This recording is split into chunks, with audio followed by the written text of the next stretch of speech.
What's up everyone, Blade here, and welcome back to another video of 7 Deadly Sins Origins. Inside today's video, guys, we're doing the recap of the stream here that recently just at least took place here.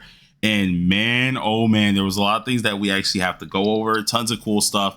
We even have a little bit of a boss fight, which I do want to show off here, so I'm going to put that at the beginning of the little video here, and we're going to actually check that out. But we have a lot of things to go over. So if you guys are interested in this, be sure to sit back, relax, enjoy the video, hit the like button, hit the subscribe button, and let's get straight into it. So as many of you guys do know, 7DS Origins is officially coming out on Monday here. We have a lot of things they're going to be covering here, but on the live stream that just happened, they ended up telling us a little bit more about the things surrounding it. This stuff surrounded with anything from like character banners all the way to just different things regarding how the games you fight, how you go into different queues, things like that. And it was really, really cool. So we're going to obviously try and do this, of course, and talk about it a little bit more.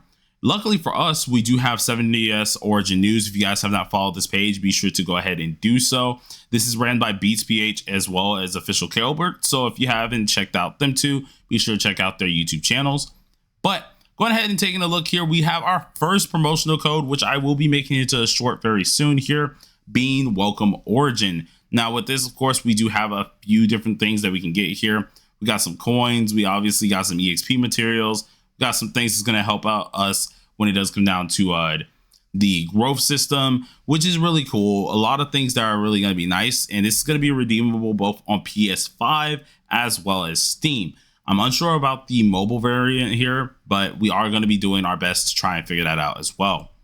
So we do have that. And then afterwards, they showed us some launch currency and how much we're able to get. So this is going to be different things that we're able to do here. You got quests, you have open world exploration, clearing content for the first time. And then, of course, our Starbook level / missions, we get these various things. So just for the quests, 14,910 star fragments. Open world, 29,195. Clear content, 15,550. And then for mission and Starbook level achieved, it is 90 of these things here, which is the permanent gacha ticket. So these, no matter what, apparently are not our gacha tickets that we get here. The rest of this is just currency. So a total of 59,655 star fragments are going to be obtained. And you can do around 288 gacha pulls by going ahead and doing this. So getting your quests done, first clearances, open world stuff will all be very much so needed, especially if you are looking for a lot of stuff. So around 300 gacha pulls are going to be available, which is awesome. All right, so let's go ahead and coming on out of this here. We have official release event rewards here, which is going to be the things that we get off of release timing. This is going to give us SSR Gila as our first SSR that we're able to get. We can get 60 tickets here, being around at least, 60 of our gacha tickets.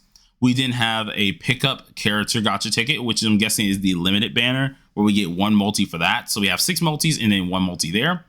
We're able to get a weapon for her as well, and then a crafted weapon selection box. So you want to be very careful who you're using that on. Obviously, that is going to be a lot of things that we want to pay attention to. So that's always cool.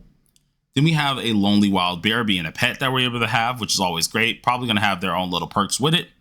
And then lastly, 4,300 star fragments. Now, we don't know the exact amount for a multi just yet. I'm imagining anywhere between 1,500 to maybe 2,000. Hopefully it's 1,500, 1,800. But should be something like that where we are having for multis. So that could possibly be a decent bit of gems there that can help us out as well.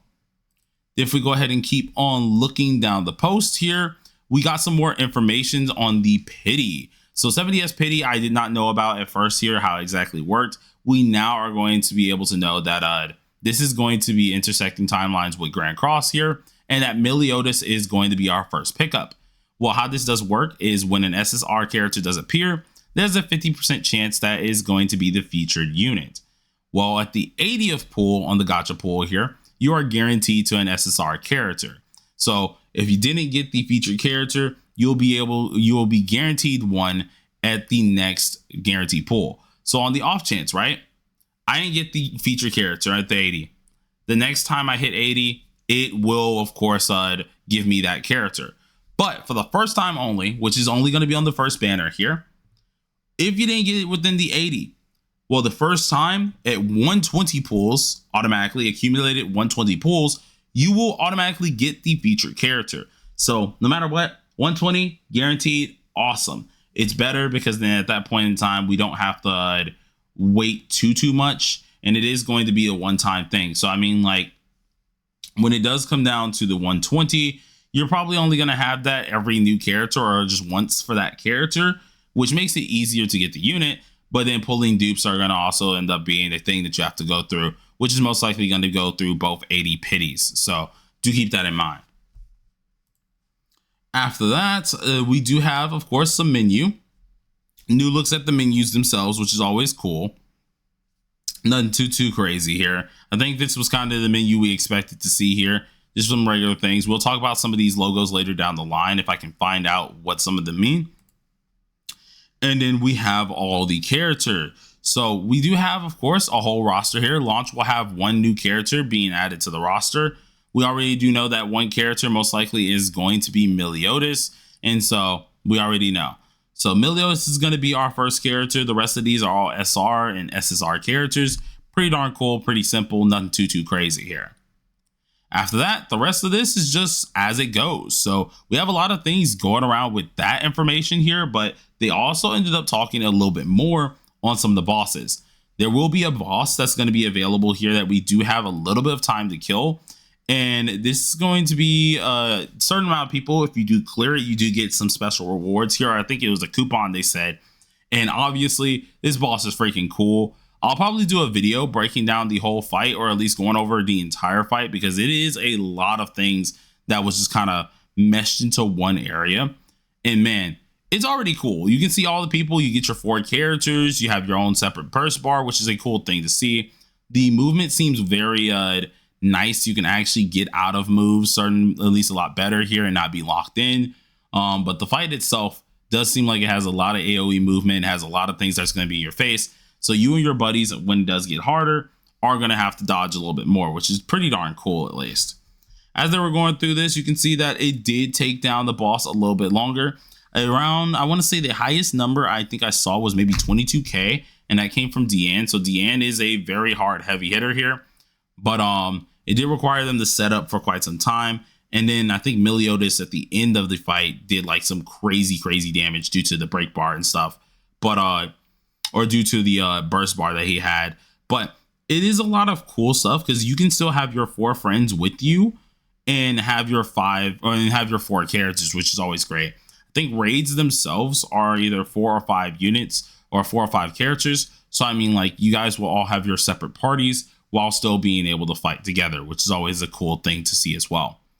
It does seem like they kept the shared health bar, which is another thing that I noticed. I thought they were going to change that, but it does seem apparent that they really want to keep the shared health bar, which is perfectly fine for me. I do enjoy shared health bars here. Makes it a little bit more difficult, but obviously it's going to be some problems for some people.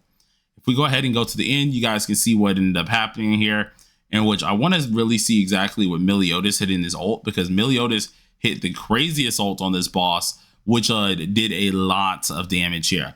I think they show it right after the down little area here, but you can see where the boss's health bar is. And then once we swap to Meliodas, once they dodge this here, you'll be able to see a lot of the damage. But all in all, this is really good. I'm really excited for the game itself. There's a lot of things they're already showing, so I do expect it to be very cool, at least to see how this is going to go.